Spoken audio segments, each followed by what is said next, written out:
Welcome to Voices and Visionaries, the podcast featuring the female forces in sports media. I'm Kelly Burke, and my guest today is legendary journalist, pioneer, and one of the most trusted women in baseball, Claire Smith. Thank you for having me, Kelly. You've spent the last 38 years in Major League Baseball.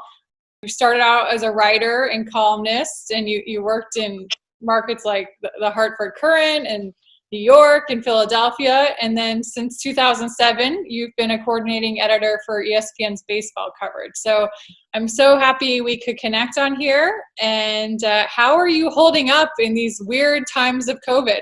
Holding up rather well. It's a house of cards, and the people who control the cards are down on Park Avenue in Major League Baseball headquarters. But I am so proud of how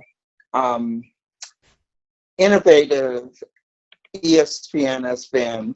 It turns out also that you can cover the news from anywhere. We cannot feel that sorry for ourselves. We're sitting on our couches, looking at our computers, doing our work.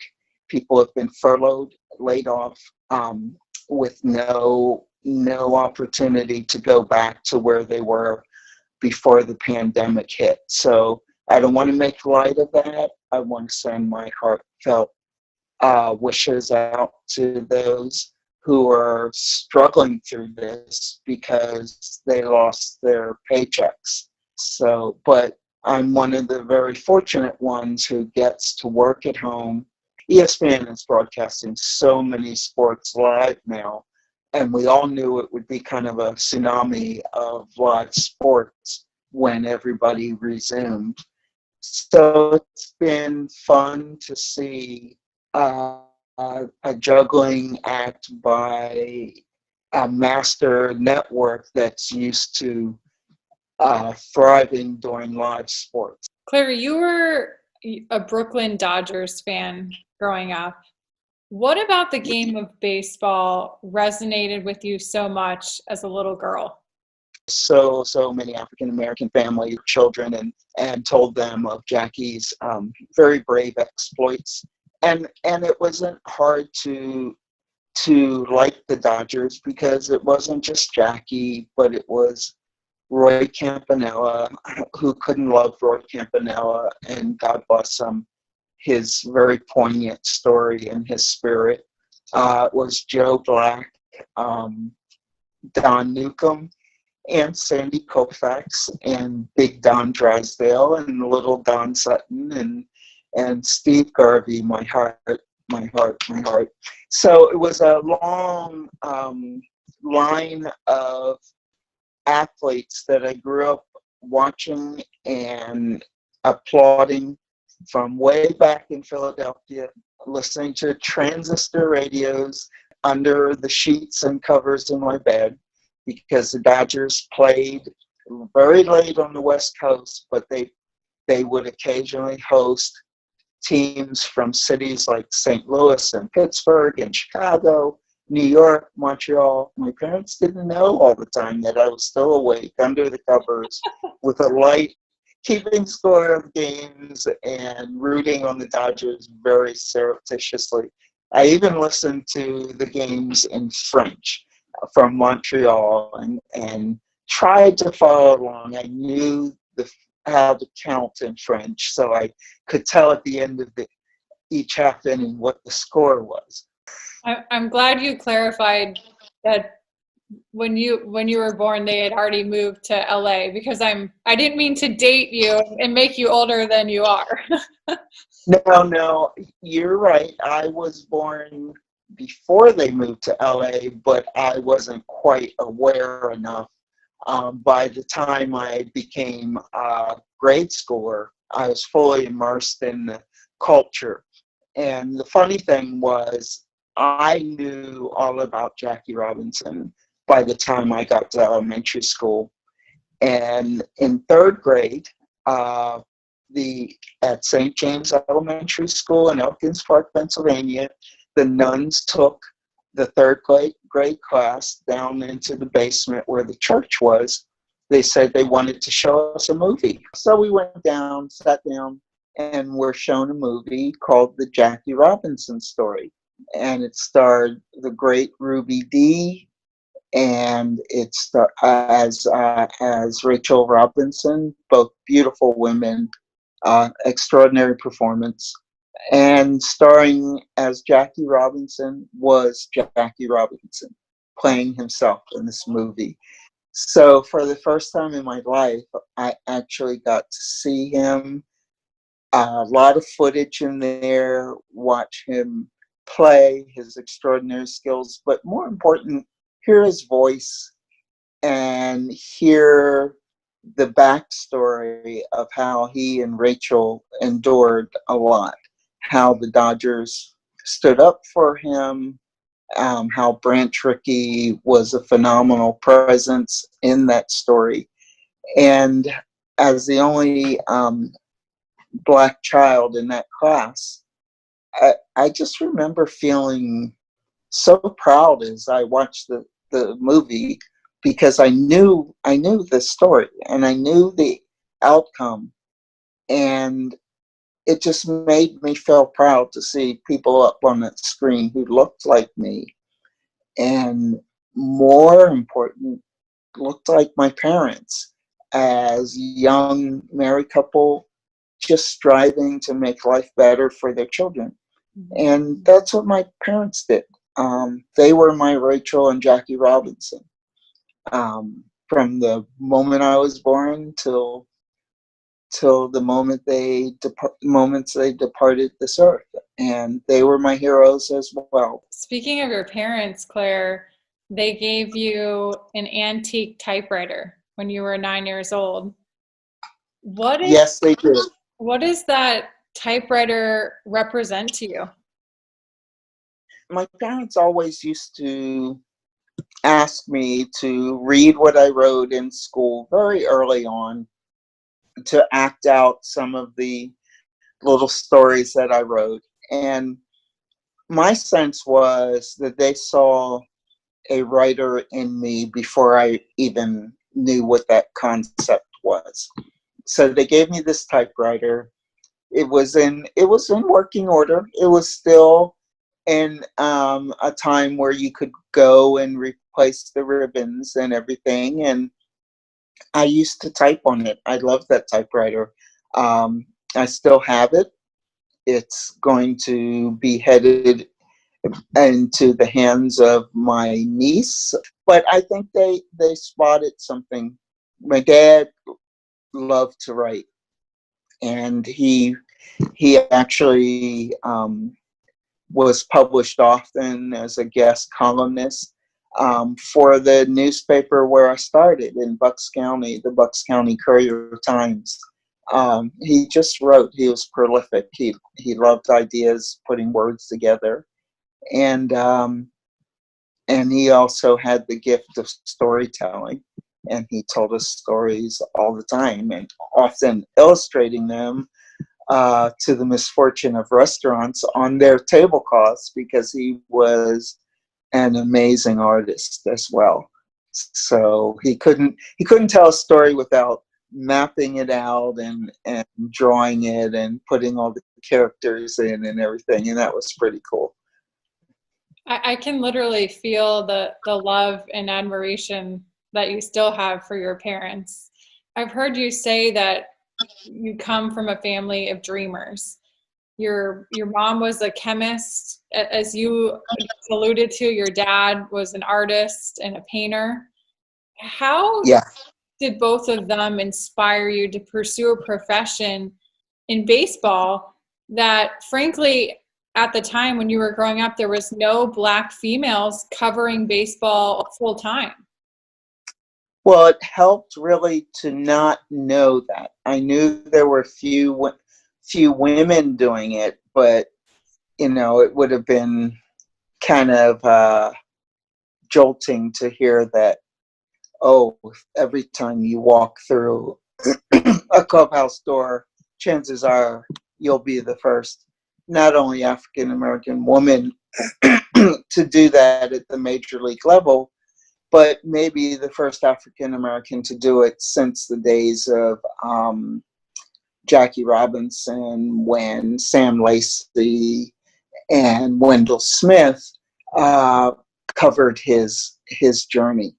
So I know I'm not the bravest person in the world, and as I said, it could have been jolting, but I always felt that if I wanted to do what I loved, which was to explore to the best of my ability the roots of baseball and why it holds a special place in America, the roots planted by each player, where they come from, what the era influences were, how they were intertwined with the American dream, if you will.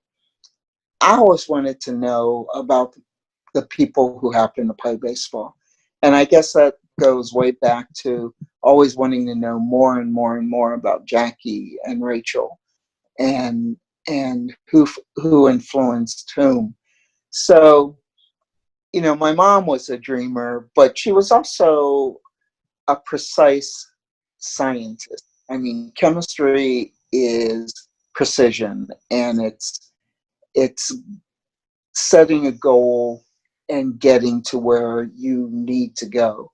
I think her proudest accomplishment as a chemist, working for General Electric in their space and space defense department, was helping construct a battery that would enable the missiles to go into space. And the battery that came out of that Philadelphia chemistry lab was in the missile that took John Glenn into space. And she was so proud of that.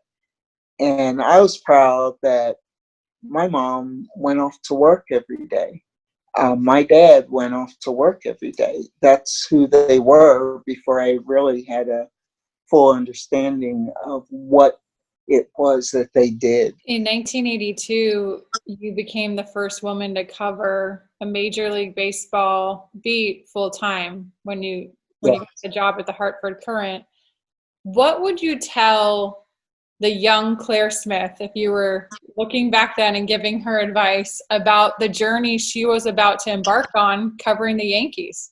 To be bolder, to not try to succeed by almost being invisible, to break away from the pack, to better use the tools that God gave me. I remember Jose Ortiz came onto the Yankees Mets coverage, and I was with the Mets in spring training one day, and the Mets had a player who spoke only Spanish, and it was before the teams were required to have interpreters. So Jose, it's Jose Jesus. We call him Jesus Ortiz. I'm sorry. But Jesus went and interviewed this young player in Spanish. And then he came over to the other reporters and interpreted for them translated for them what the player told him. And I watched this, and I'd been around for a few years. And I took him aside and I said, Jesus, that was very generous of you. But I want you to think of what you have as opposed to what we have. And that's a talent that is God-given. You can speak two languages. You do not have to share that talent with us. If we want to compete with you, we should learn to speak Spanish. Don't give away what you have. So if I could talk to the young Claire Smith, I would fast forward to 2020 and say their names, listen to their stories, listen to the hurt of the Black athletes who might share their innermost hurts and emotions through the tough times that they endured with you, because you have a common denominator and a common sense of what they've gone through. So I would try to be less invisible and more proactive. Former Yankees manager Joe Torre, he used these 4 words to describe you. He said, honesty, integrity, trust, and you're somebody that has a soul. What do you believe made you such a respected reporter in baseball? Well, I early on decided that the expedient headline, the attention grabber, the tabloid back page headline was such a fleeting victory. And sometimes to get to the real meat of the subject, something that would be lasting and worthy of a readership that I credited for having a lot of intelligence and understanding and a lot of empathy on their parts as well, would sometimes require listening to players with the understanding that I will listen to you, and I will hold on to what you're saying until you say it's on the record. Often followed with the jest that, but if I read this in another publication, I'll have to kill you. So I did a lot of listening. Um, my fellow writers would tease me saying, you need to put a going out of business sign on your shoulder because we see them crying on your shoulder, or what have you. We see them just basically instinctually saying, this is a reporter we can trust. And I did get a lot of in-depth behind the scenes stories, so much to the point that Harvey Green, who the public relations director, one of many on the Yankees when I covered, took me aside and he said that one of the reporters from a very big newspaper had complained to him that players were telling me things that they would not tell him or had not told him. And he complained about that. And I said to Harvey, I said, well, you know what, Harvey? If I had never been born, it's my belief that the players would not tell reporter X the things that they're telling me, because he doesn't really bother to try to really hear them. So I think it was an ability to listen, but also to say my word is my bond. And if that's off the record, sometimes it's off the record into infinity. Sometimes it's off the record till they're traded. Sometimes it's put on the record in a very not troubling, but the player knows that it's going to impact maybe one of their best friends in a negative way, but they feel that they have to do it because integrity in that particular story is at stake. So you're kind of caught in the middle of what could be a very sensitive period between teammates. But if you go to the teammate that feels like he was let down and you explain, all you can do is do that. And Dick Young told me once, he said, never write a story excoriating or criticizing anyone on getaway day. He said that's a cowardly thing to do.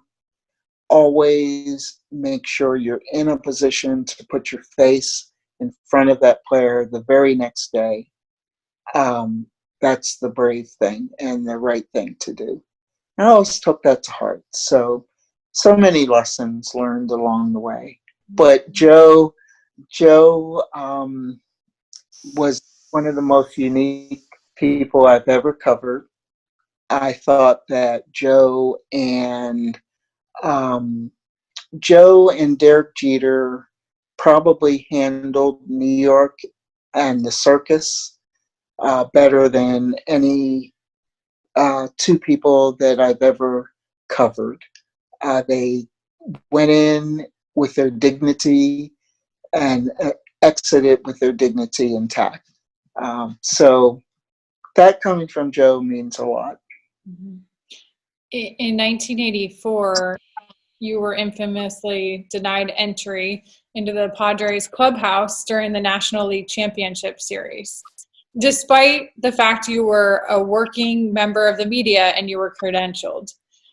Steve Harvey, who was an infielder for the Padres, he came out to have a conversation with you, to give you the interview that you needed, one of the interviews you needed to get. And in doing so, he also gave you some words of encouragement. What is it about those words of encouragement that has stayed with you all these years? I'd known Steve for a long time before I even started working as a reporter, because as you know, I was a Dodger fan, and I used to go see every Dodger game that I could get to on the East Coast. And having gone to see the Dodgers every opportunity in Philadelphia, I got to know Steve because Steve would come out after games and stand alongside the team bus and talk to the fans. And year after year, I chat with Steve and Al Downing and Jimmy Wynn and Don Sutton, and I got to know them. As soon as I went in, a group of players started yelling and cursing and wanting me out. And some of the clubhouse guys, I don't know if they were trainers or just clubhouse attendants, started ushering me out, one actually pushing me on my back. The general manager of the Padres, Jack McKeon, I'm told I have to leave, although I have permission from the league to be in here. And he said, well, that's right, because it's Dick Williams' clubhouse. Dick was the manager. So they're pushing me, physically pushing me out the door. My peers were witnessing this, but I think we all know that in those situations, the first instinct of even the most sympathetic peer is, I've got a job to do. I've got deadlines to meet, so no one leapt in to cause a scene or anything.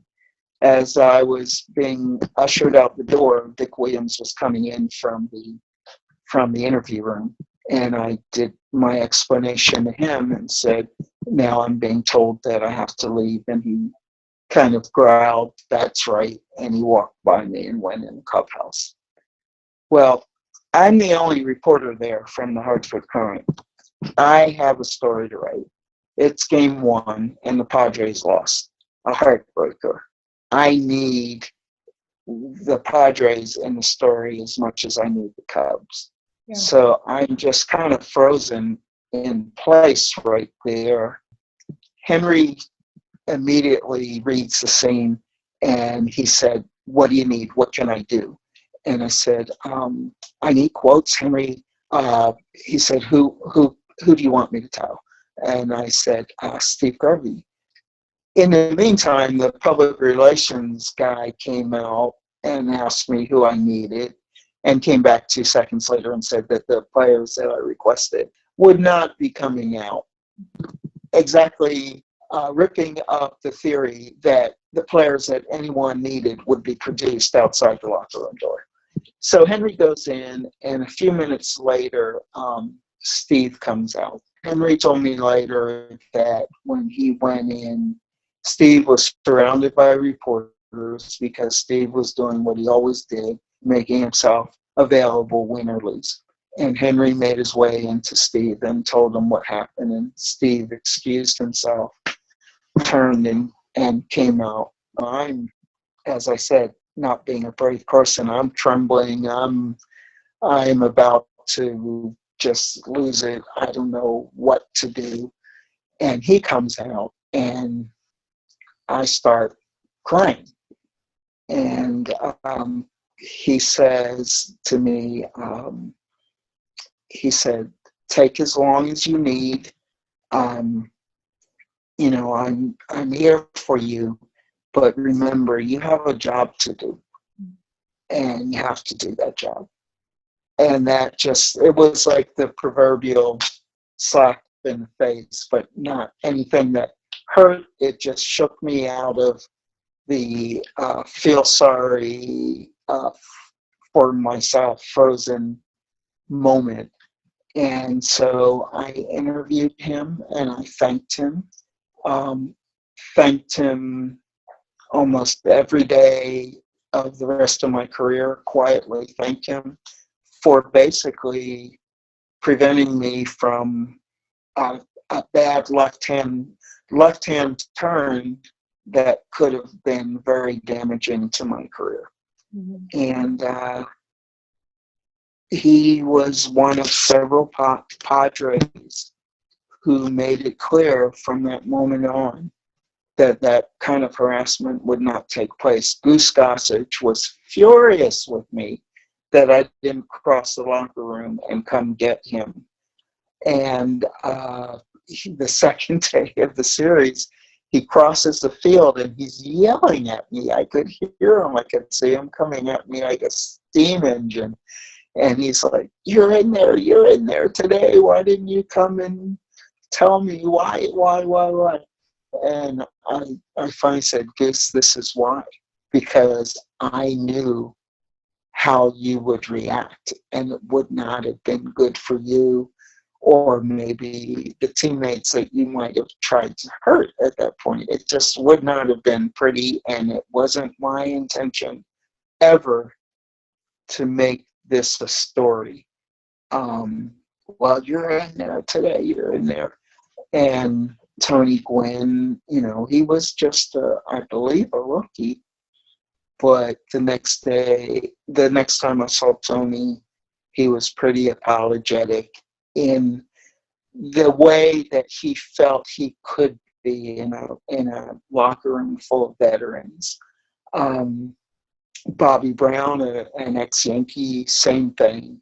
But Peter Ueberroth intervened after that story did hit in the media, and he opened all clubhouses universally to accredited media. He couldn't believe, it was his first week on the job, but he couldn't believe that baseball had this archaic way of having different rules for different leagues and for different teams and accommodating this and that. And, you know, so he just swept it all away.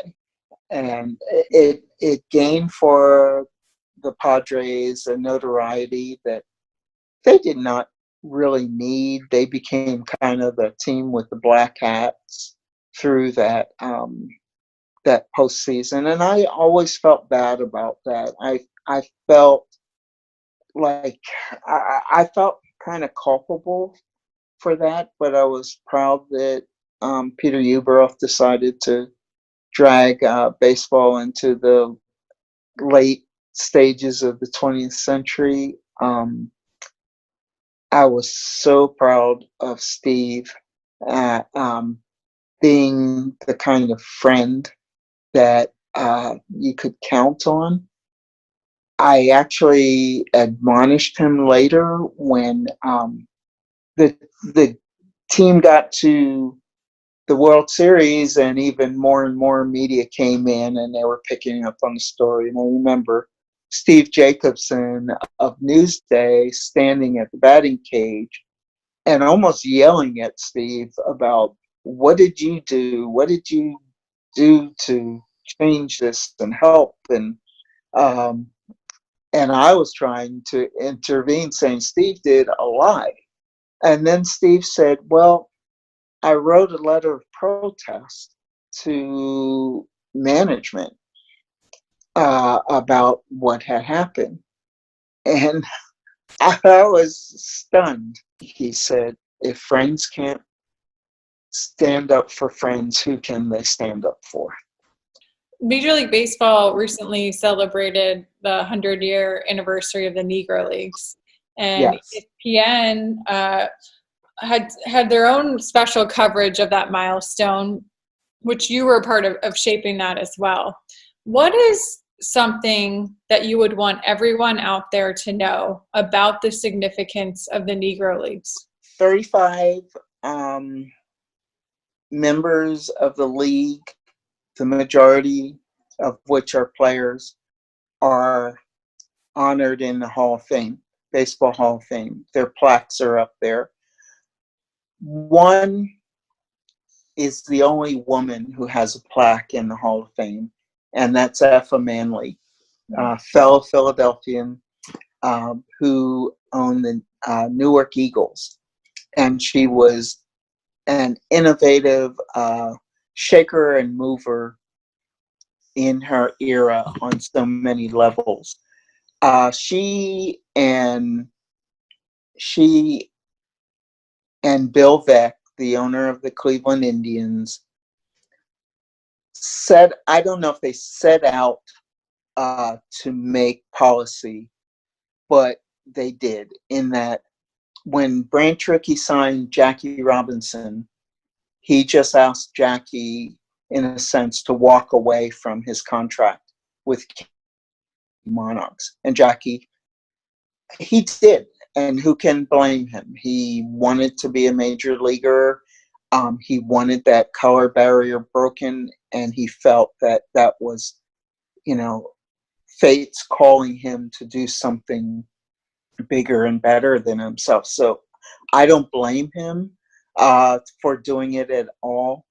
But Negro League owners were cut and left bleeding by that kind of not raid, but the way that the players were asked to leave them without compensation. Don Newcomb was taken, and she had a great player named Monty Irvin, future Hall of Famer, that Branch Rickey also approached. And she told Branch Rickey, if you touch Monty Irvin, I will sue you. Well, in the meantime, Bill Veeck, who had always wanted to be one of the people who integrated baseball, he owned the Indians, and he had his eye on Larry Doby. He reached out to Effa Manley and her husband Abe, the co-owners of the Newark Eagles, and he offered $10,000 for the contract of Larry Doby, a first. It was absolutely a first. It wasn't solicited by Effa Manley. Bill offered it. Bill, a Hall of Famer in every right, and he has a plaque too. So Effa Manley, being Effa Manley, her response to Bill Veeck was, if Larry Doby were white, you'd offer me $100,000.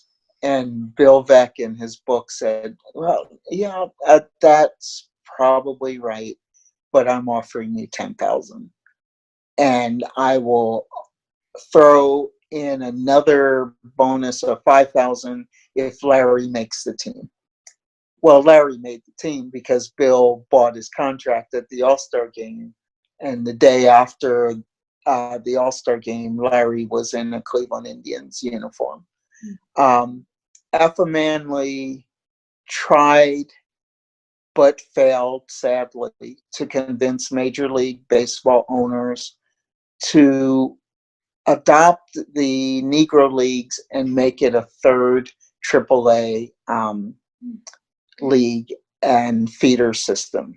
That way the leagues could survive.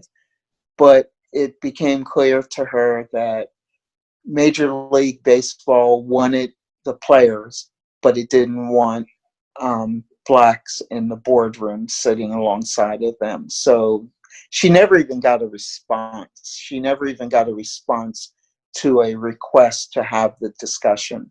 By 1948, the Negro National League folded. She used to hold anti-lynching fundraising games in Newark, where people would contribute to the ongoing push for anti-lynching legislation at the federal level. She also noting that during the war years that USO clubs up and down the East, she'd go through Harlem to the biggest clubs, go through Newark where the biggest names in jazz were playing bases, and set up jazz nights for the African Americans who were barred from officers' clubs and things like that, so that they too could be entertained during the war. Again, showing that we were good enough to fight in the war, just not good enough to sit in audiences alongside white peers. She was a lady who I think that when I go through Cooperstown, I pause at her plaque as long as I do standing in front of Jackie's plaque. She was quite a lady. So maybe it's an untold story. Another story is Willie Mays and Henry Aaron are now the last surviving men to have played in the Negro Leagues and then had significant careers in the major leagues. Not too bad, not too shabby. Wow. Claire, you're the first and the only woman to receive the J.G. Taylor Spink Award at the Baseball Hall of Fame. And one thing that you said in your speech is that you need to, quote, shine the light where it needs to be shown. Even today, where do you feel like the light needs to be shown? Certainly, no one in the George Floyd era is covering sports quite the way they did before that life was taken. So in a lot of ways, we're chasing the initiatives that the athletes have started admirably.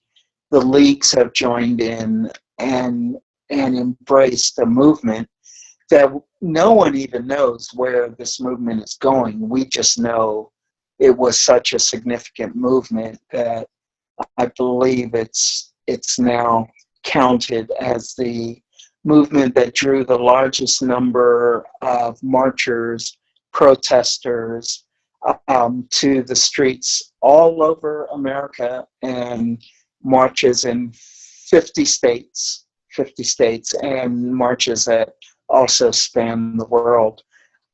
Where do we need to shine the light? We need to shine the light, turn around the cameras and turn towards our own newsrooms and say, yeah, it's one thing to write about diversity in colleges and police departments and how they do their business, so on and so forth. But what about us? What about us? Look at our newsrooms. Look at the cities in which our newspapers and television stations and so on and so forth exist. Do we reflect the populations that we address specifically in communities, in cities, urban areas, rural areas? Do we police ourselves? We're very good at policing other entities, really good at it. But I think that where the light needs to shine right now is also on journalism and media, and what efforts we might be taking, but certainly need to be taking to give voice to women and people of color, people of all colors, brown, red, black, white, white women and men who feel that they've been deprived as well. We need to look at it all. But I know that it's still a very, very rare thing to walk into a Major League Baseball press box and see anyone who looks like me. It's always been rare. Sometimes there's no one who looks like me. And I use that to my advantage, because I knew when I would walk into a clubhouse, I would be seen by athletes of color.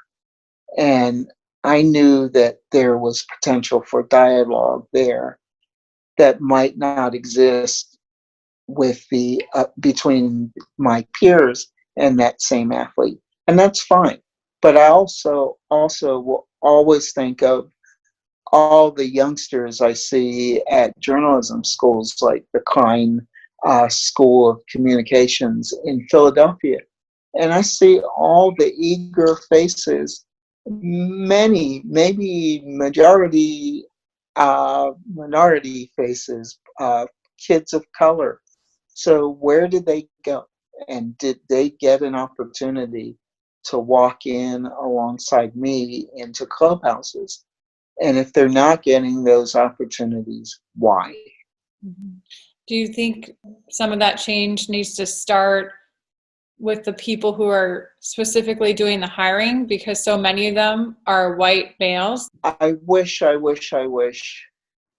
that what has almost become a stereotypic reaction, that the corporations only ask these questions when a George Floyd is shot. And I have a feeling another round of those questions are about to hit us because of the young man who was shot in Kenosha, Wisconsin, this morning. We have to ask those questions 24/7, even in times of peace and understanding, what seemingly is understanding. We can't just wait to react. We have to be proactive. And we definitely have to see more women and people of color in the boardrooms, especially the boardrooms of media outlets that profess to be able to cover their communities in a fair way. Well, you need diversity to do that in so many places. So yes, it has to change from the top down. It really does. Mm-hmm. Claire, you grew up during the civil rights era, and obviously there's, you just mentioned the shooting this morning with Jacob Blake. We're all aware of the George Floyd murder, Breonna Taylor, Ahmaud Arbery. The list goes on and on and on. Yes. There's a lot of racial and social unrest right now in this country. What kind of parallels do you see between the civil rights era and movement that was going on in the 60s and this movement that is happening right now in our country? The major difference, I am reluctant to use the word unrest because so many of the protests have been peaceful. And they've also been multicultural. Mm-hmm. That's the major difference. When I was a child and we drove past Newark when it was burning, and when we drove past Baltimore to see relatives in Maryland and Baltimore, the smoke plumes were evident from the highway. That was frustration that lit those fires. That was helplessness. The 60s were a scary time because every foot stepping forward seemed to be as Dr. King or Bobby Kennedy. It seemed that the voices of reason were being slaughtered, and that it was just a frightening time when all mothers heard George Floyd calling for his mom, that there wasn't a mother in the country who wasn't shaken to the core by that. And I think that that one moment just ignited a movement that has yet to stop. And it's a positive movement. It's positive, and you're going to have spates of violence because of horrific signs, like Mr. Blake being shot 7 times in the back. An unarmed man shot 7 times in the back, as I understand, in front of his 3 children. So there are differences. I think it's an upheaval that's going to bring about real positive change. That's my prayer. Yeah, I hope so. You mentioned what it was like to watch the George Floyd murder as a mom. And you're a mom, you have a son, Josh, and every day when he leaves and until he comes back, it's that fear and the challenges that he has to deal with as a Black male that someone, for example, that's a white male does not have to deal with. And so what are the things you've tried to instill in your own son, Josh, as he was growing up, and even now as he's older in his 30s, when you're still in reality facing many of the same things and you still have that fear every time he leaves the house? The values are, I don't know, they have nothing to do with how you approach or can change the approach of policemen coming at you. They just, he has terrific manners. He's a good man. He's 32.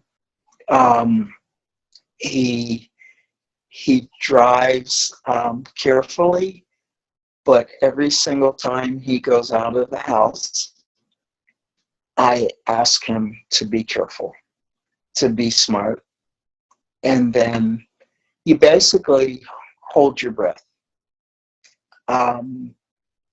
I think that there is a reason why the primary illnesses found in African American communities that sadly have made us so vulnerable to coronavirus those illnesses are heart disease, high blood pressure, diabetes.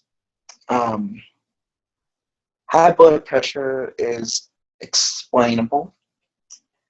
Heart disease too, because every time you send your child out the door, someone is chiseling at your heart and on your nerves and working your mind, invading your mind with the thoughts of what if, what if he can't dodge that one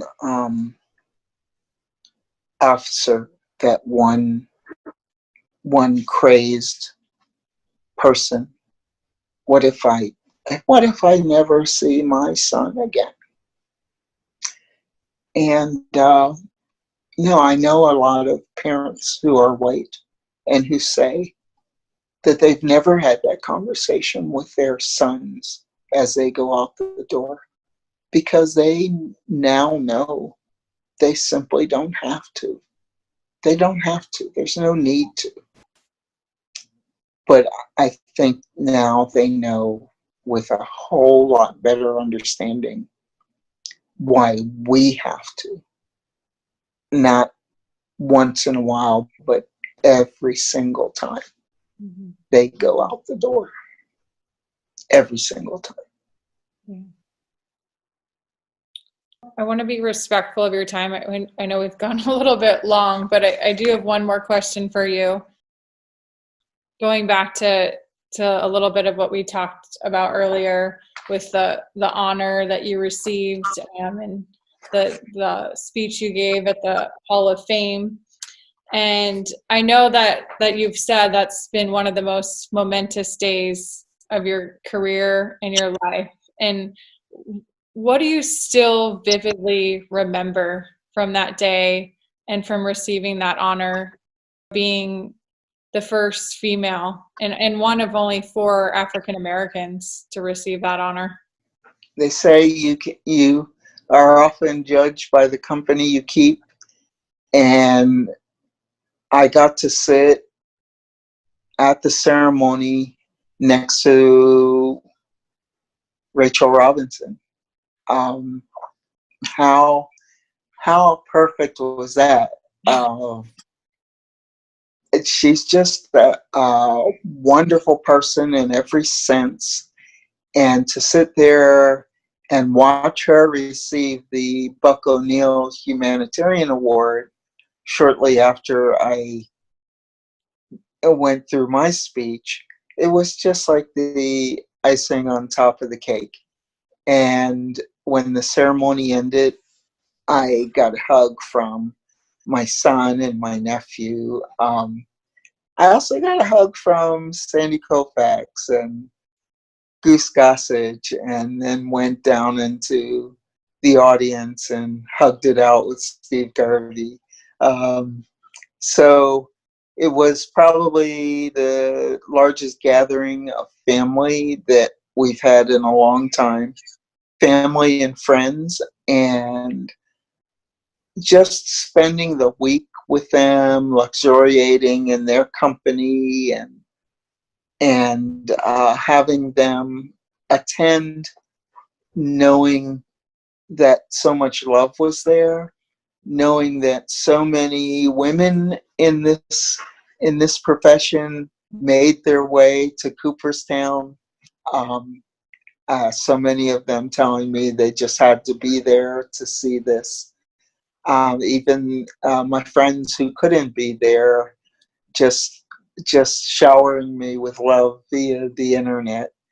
I walked this walk with some pretty amazing women: Lisa Nea Saxon, Jane Gross, Allison Gordon, just on and on. Susan Fornoff, and today, Marley Rivera and Christy Eckert, Susan Slusher. They're still out there really, really, really fighting this good fight. And the other thing was the resulting invitations to address a lot of journalism schools, and to go from campus to campus to campus, and see those incredibly young, enthusiastic future journalists who are just chomping at the bit to get out there and just hit home runs, whether on the air or for newspapers and magazines. That kept me young that year. The virus keeping me old this year, but that really, really kept me young. It was really an amazing journey through 2017. I will never forget it. That's where I had the pleasure. It was the Awesome Convention in Austin, I believe, in 2017, and you were on a breakfast panel with some other outstanding women in our profession. So that's where I had the great honor of meeting you then. Yes. I tell you, Kelly, I was doing a tour of the 50 states. And that was one, and that was amazing. We were out in the garden, if I recall correctly. Yeah. And I thought it had broken up. And it turned out that a lot of those youngsters, they wanted autographs and they wanted photographs and everything. But I'll never forget one of the groups that came up, all these lovely young African American future journalists, and they were calling me Auntie. Hey, Auntie, could we have our picture? Could we take a picture? Could we take another picture? And it kind of made me laugh because in the Black culture, there's no more high in honor as being called Auntie, because you know that it's a way of saying we're honoring our elders. And it touched my heart. It really did. I felt a little old. I knew I was old enough to be their grandmother or what have you, but that's okay. It was an honor. So, oh dear. Amazing. Thank you so much for taking the time today. It's been so incredible to hear you tell the stories, to go deeper into your journey and your background. And you're somebody that I've always thought of, and I think so many women would agree with me, that you're sort of like our moral compass for women in media, and just somebody that we have tremendous respect for and we admire, and you've done everything the right way. And Jamel Hill, I think she said it best. She said when asked about you, you're not just someone that covered the game, you've become a part of baseball history. And you truly have. And you're such a light, such a beacon in our industry. And so thank you for everything you've done, and thank you for everything you continue to do. Kelly, I thank you. It's been an honor and privilege to be here with you and watch your career progress and bloom. And hearing those words from you, it means the world.